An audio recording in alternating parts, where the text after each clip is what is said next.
warahmatullahi wabarakatuh. Salam tergerak, bergerak, menggerakkan.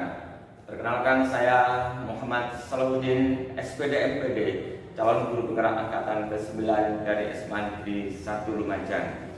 Kali ini saya bersama dengan Bapak Kepala Sekolah SMA Negeri 1 Lumajang dan terhormat Bapak Bertrandes Jatmiko Wahyudi. Assalamualaikum Bapak. Waalaikumsalam warahmatullahi wabarakatuh. Alhamdulillah sehat. Alhamdulillah sehat Pak. Sama-sama sehat Pak. Bapak, hari ini kita melaksanakan wawancara terkait dengan keputusan Bapak selama memimpin di sekolah ini, terutama terkait dengan keputusan-keputusan yang sangat dilema. Kira-kira selama ini bagaimana Bapak dapat mengidentifikasi kasus-kasus yang merupakan dilema etika atau bujukan moral Bapak? Terima kasih.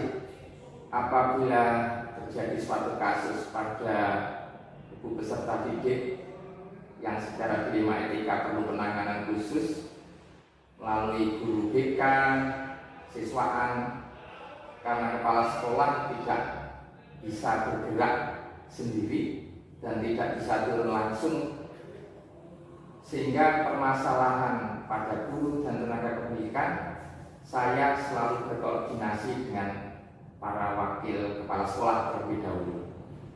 Selanjutnya berkoordinasi, meminta masukan, dan saya juga meminta masukan dari komite. Demikian juga selalu berkoordinasi dengan atasan. Jadi semua terlibat ya Pak? Semua terlibat. Alhamdulillah, mantap Pak, luar biasa. Ya. Bapak, selama ini bagaimana Bapak menjalankan pengambilan keputusan di sekolah, terutama untuk kasus-kasus di mana ada dua kepentingan yang sama-sama benar atau sama-sama mengandung nilai-nilai kebajikan Bapak? Kami mengambil pendapat dan masukan dari berbagai pihak, di mana risiko dari suatu keputusan itu pasti ada dampak yang tidak setuju atau yang menyukai. Oleh karena itu, kita harus mencari keputusan yang mempunyai nilai risiko terkecil. Tidak seperti itu. Kemudian Bapak, kira-kira langkah-langkah atau prosedur seperti apa yang dengan dilakukan selama ini Bapak? Langkah-langkah atau strategi Ya. adalah yang seperti disampaikan tadi, kita komunikasi dengan pihak lain, ya, di mana kita bisa mengambil risiko yang terkecil dan prosedur yang diambil juga sesuai aturan dari segi pemerintah juga dari segi agama. Luar biasa itu Bapak. Kemudian hal-hal apa saja yang selama ini Bapak anggap efektif dalam pengambilan keputusan pada kasus-kasus dilema etika Bapak? Mengikuti prosedur yang harus kita jalankan, langkah-langkahnya yang efektif, meminta berbagai pendapat yang lebih banyak. Cuma sebetulnya apabila terjadi banyak pendapat, justru malah terlalu banyak kendala dan memakan waktu banyak. Maka sudah cukup diwakili oleh wakil kepala sekolah dan komite sebagai perwakilan orang tua dalam kita mengambil prosedur langkah-langkah berikutnya. Jadi kolaborasi itu penting juga Pak? Iya betul. Paling tidak ya tadi, seandainya kita berkenan dengan orang tua kan nggak mungkin semua orang tua harus hadir, maka sudah cukup terwakili oleh adanya komite sekolah. Mantap Bapak. Terima kasih. Kemudian hal-hal apa saja yang selama ini merupakan tantangan bagi Bapak dalam mengambil keputusan-keputusan, terutama pada kasus dilema etika Bapak? Sebetulnya yang paling menantang itu untuk tenaga pendidik dan pendidikan. Saya tidak bicara yang lain, tapi masalah kesejahteraan. Ya, sampai saat ini kita khusus tenaga pendidikan yang di luar pemerintah itu masih di bawah UMR. Namun guru dan karyawan masih antusias untuk mengabdi. Bagaimanapun ujung tombak pendidikan pada guru juga honorer yang belum sejahtera, ini permasalahan bagaimana guru honorer itu paling tidak diberi nilai yang setara dengan UMR. Ini juga tantangan untuk masa depan pemikiran dari sekolah. Ya Bapak, terima kasih. Kemudian ketika menangani kasus-kasus terkait dengan dilema etika, kira-kira Bapak mempunyai jadwal khusus dalam menyelesaikan masalah itu, atau Bapak langsung menyelesaikan di tempat atau bentuk lain terkait dengan prosedur seperti apa yang Bapak lakukan? Ya, saya rasa selama ini tidak ada jadwal khusus. Yang penting kita selesaikan dengan baik, seperti tadi yang disampaikan, ambil risiko yang terkecil. Jadi supaya nggak melebar kemana-mana, jadi paling tidak diambil risiko yang terkecil untuk penyelesaiannya, Pak. Kemudian Pak, adakah ketika melaksanakan proses pengambilan keputusan ya Pak, adakah seseorang atau faktor-faktor yang selama ini kiranya mempermudah atau membantu Bapak dalam pengambilan sebuah keputusan pada kasus dilema etika? Ada ya Pak? Bagaimana ini, karena ini lembaga, saya tidak akan bisa melaksanakan sendiri tanpa bantuan dari Waka. Demikian juga bantuan dari tenaga pendidikan. Maka itu adalah pemikiran bersama dari para Waka dan tenaga pendidikan yang kita olah demi kebaikan. Tadi luar biasa Pak. Kemudian Pak, dari semua yang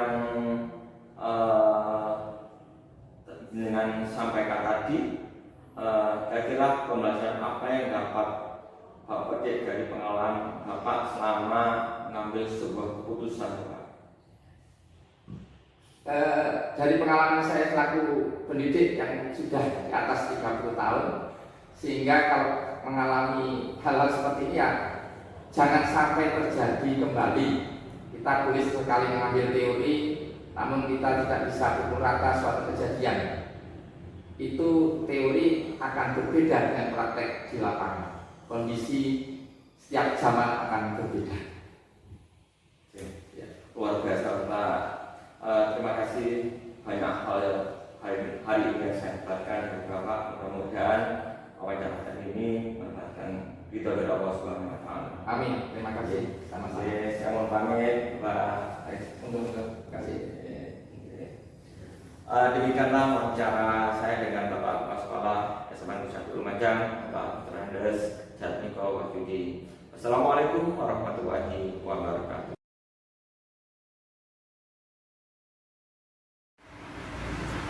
Assalamualaikum Bu. Waalaikumsalam warahmatullahi Pak Salahuddin. Alhamdulillah, terima kasih atas kedatangannya sampai di SDN Negeri Sumber Suko Bapak.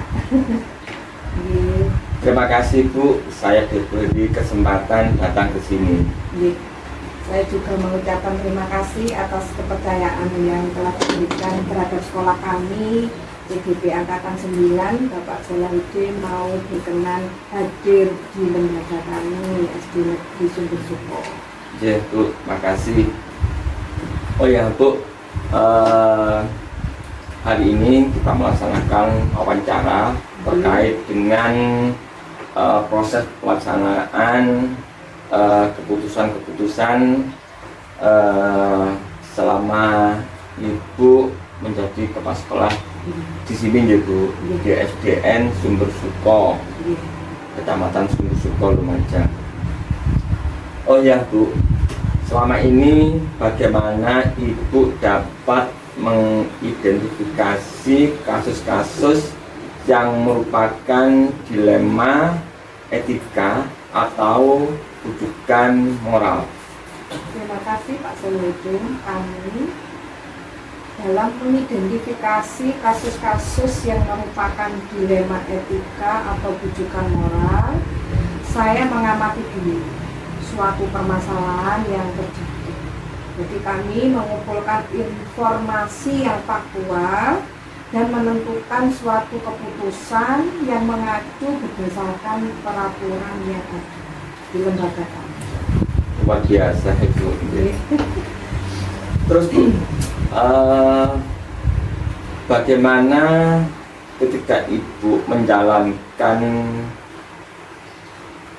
atau pengambilan sebuah keputusan di sekolah Ibu, terutama untuk kasus-kasus di mana ada dua kepentingan yang sama-sama benar atau sama-sama mengandung nilai-nilai kebajikan?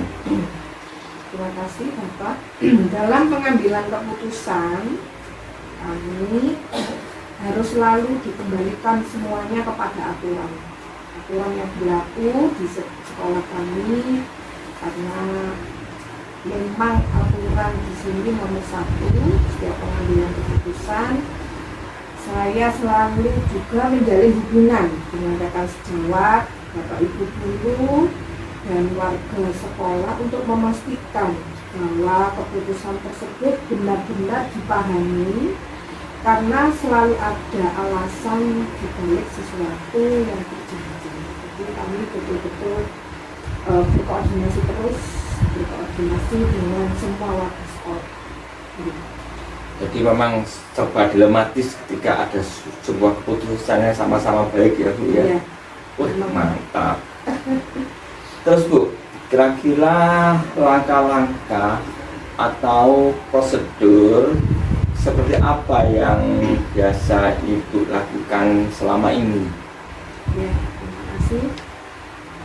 Selama ini kami akan mencari informasi terlebih dahulu. Jadi kami tidak menerima dari satu pihak saja, kami menerima dari berbagai pihak sebagai masukan bagi kami, dan kami juga datang ke lapangan turun langsung untuk mewawancarai dari berbagai pihak yang terlibat. Setelah itu saya menganalisis untuk mengambil keputusan yang terbaik demi kebaikan bersama. Demi kebaikan bersama gitu. Sehingga logowo gitu gitu. Oke. Terus Bu, hal-hal apa saja yang selama ini Ibu anggap efektif dalam mengambil keputusan pada kasus-kasus dilema etika? Kalau saya merasa suatu pengambilan keputusan itu efektif Bapak apabila dilakukan dengan spontanitas tergantung objek permasalahan di lapangan. Jadi setelah kita tahu masalah itu di lapangan, kita spontanitas bisa memahami jalan keluar. Jadi di samping itu juga saya mengobrol dengan tim di sekolah, Bapak Ibu guru dan jajaran warga sekolah, baik itu penjaga dan wali murid paguyuban juga, sebagai di sini sesepuh banyak juga, karena didengar pendapatnya supaya kita ada keputusan bersama yang terbaik. Jadi tanda petik ngobrolnya itu yang sakti ya Bu ya. Luar biasa Bu. Perlu proses ini. Tidak ada batas untuk ngobrol ya Bu. Kapan saja bisa, penting ada waktu ya Bu. Kemudian Bu, hal-hal apa saja selama ini atau gini Bu, apakah Ibu memiliki sebuah tata kala atau jadwal tertentu dalam sebuah penyelesaian kasus dilema etika, apakah Ibu langsung menyelesaikan di tempat atau memiliki sebuah jadwal untuk menyelesaikannya, bentuk atau prosedur seperti apa yang Ibu jalankan? Ya, kalau saya lebih kepada lebih cepat lebih baik, masalah itu harus kita selesaikan, kemudian kita lihat dulu masalahnya ini kalau sekitar sekolah intern saja langsung kita selesaikan. Kalau menyangkut dari beberapa wilayah lingkungan sekolah, kita perlu mendatangkan misalnya wali murid atau komite atau pemerintahan, itu perlu waktu Bapak. Jadi kalau ya saya kalau ada masalah hari ini harus selesai hari ini. Itu komitmen saya sebagai kepala sekolah untuk mendisiplinkan saya sendiri dan teman-teman agar pekerjaan tidak menumpuk gitu loh Pak, tidak menumpuk di kemudian hari. Pekerjaan ini harus kita selesaikan hari ini. Kira-kira ada tantangan apa enggak? Oh ya, tantangan pasti ada Bapak. Ada tantangan yang dihadapi pengambilan keputusan secara dilema itu pasti, tapi ada. Tapi kita harus betul-betul paham masalah itu dan kita menerima masukan dari semua pihak. Jadi kita tidak menutup dari satu pihak saja. Bahkan saya semua juga pihak berkoordinasi dengan K3S di Sumber-Sumber. Luar biasa. Karena saya masih senior di sini, setiap keputusan yang berdampak luas, ini saya sering koordinasi dengan K3S, sehingga saya mendapat tuntunan jalan yang tepat menurut saya demi kebaikan sekolah di Kecamatan Sumber-Sumber. Jadi luar biasa tantangannya ya Bu. iya. Jika ngajar di sebuah desa ya Bu, Iya. kan harus ada kerjasama yang baik, tidak hanya guru di sini, tapi semua yang ada di luar sekolah ini, termasuk teman-teman sekolah, kepala sekolah di Korwil, Iya. ya luar biasa Ibu. Iya. Kemudian Ibu, adakah seseorang atau faktor-faktor apa yang selama ini mempermudah atau membantu Ibu dalam pengambilan keputusan dalam kasus-kasus dilema etika? Terima kasih Pak Salahuddin. Faktor-faktor yang memudahkan saya adalah berasal dari dukungan lingkungan sekolah sendiri, yaitu Bapak Ibu guru dan juga wali murid yang mempercayakan anaknya, sekarang cucunya di sini untuk tetap mengeksiskan sekolah ini. Jadi kalau ada sesuatu yang sekiranya itu menyulitkan sekolah, beliau-beliau ini langsung memberikan informasi kepada kami. Alhamdulillah kami dengan tangan terbuka dan selalu koordinasi dengan masyarakat di sini agar masalah-masalah itu bisa teratasi sedini mungkin, secepat mungkin, dan anak-anak bisa belajar dengan lebih baik. Luar biasa, saya bangga dengan Ibu. Sama-sama belajar Bapak. Ibu, adakah seseorang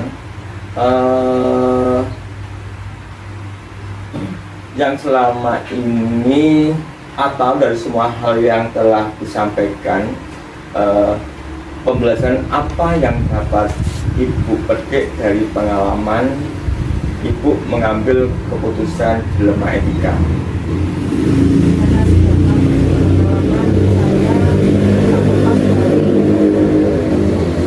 kepala sekolah saya menjadi guru yang berusaha menjadi guru yang terbaik bagi anak-anak saya sesuai dengan versi saya. Ini menjadi hubungan yang baik. Walaupun saya sudah tidak mengajar di lembaga yang lama, itu komunikasi terus dengan Bapak Ibu guru, dan juga dengan wali murid. Jadi dengan ini saya belajar dari mereka beberapa permasalahan yang ada di tempat lama saya belajar, tempat saya lama mengajar juga, dan juga beberapa wali murid. Ini menjadi menjadi pembelajaran pengalaman bagi saya untuk mengambil keputusan. Kejadian di setiap kasus permasalahan yang terjadi di lapangan. Apalagi kita selalu koordinasi terus dengan K3S dan Korwil Pendidikan agar kenyamanan, keamanan, keselarasan di Sumber Suko ini tetap terjalin. Karena kami di sini sekolah dasarnya cuma sedikit Bapak, cuma 10 lembaga dan 7 MI. Jadi kami berdampingan dengan madrasah yang sama-sama di dunia pendidikan. Kita harus bersaing sehat untuk mencetak generasi-generasi yang berakhlak. Terima kasih Ibu. Saya hari ini banyak hal yang didapatkan dari Ibu. Sama-sama Bapak.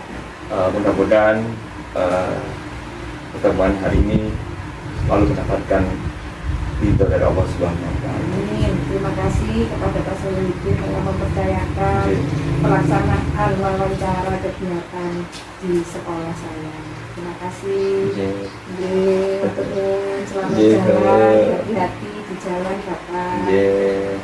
Assalamualaikum warahmatullahi wabarakatuh. Assalamualaikum warahmatullahi wabarakatuh. Waalaikumsalam warahmatullahi wabarakatuh. Gimana kabarnya Ibu? Alhamdulillah Pak Sol, kabar saya baik. Bapak sendiri bagaimana Pak? Alhamdulillah baik, berkat doanya Ibu. Amin. Ibu, saya Muhammad Solihuddin, guru penggerak angkatan ke-9 dari SMA 1 Lumajang. Hari ini ada wawancara dengan Ibu terkait dengan proses kegiatan Ibu selama di sekolah terkait dengan keputusan-keputusan Ibu di sekolah ini. Gimana Bu? Ya, silakan Bapak. Terima kasih Bu. Sama-sama. Ibu, selama ini bagaimana Ibu dapat mengidentifikasi kasus-kasus yang merupakan dilema etika atau rujukan moral?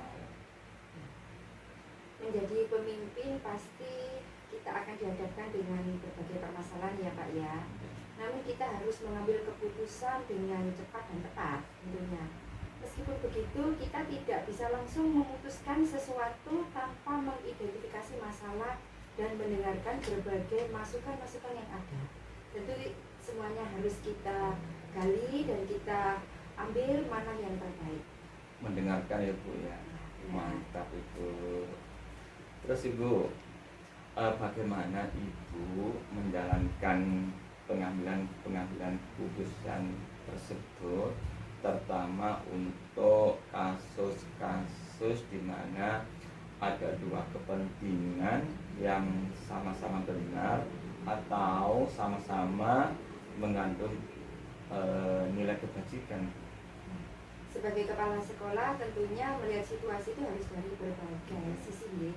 Biasanya Bapak atau Ibu guru meminta masukan itu kepada wakil-wakil kepala sekolah terlebih dahulu. Setelah mendengarkan berbagai masukan, baru Bapak Ibu akan mengambil hal yang terbaik untuk diputuskan.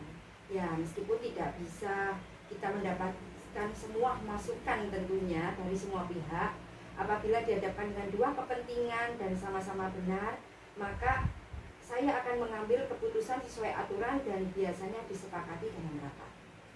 Mantap Ibu.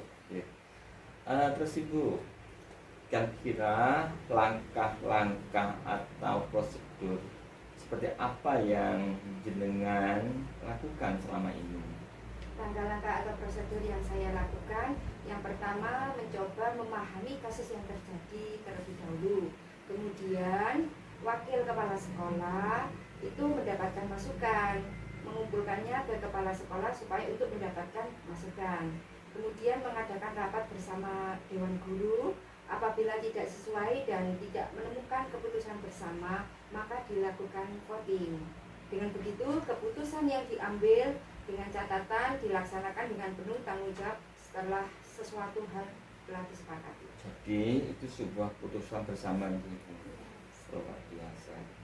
Ibu, kira-kira hal yang selama ini Ibu anggap efektif dalam mengambil keputusan pada kasus-kasus dilema etika yang mana kira-kira?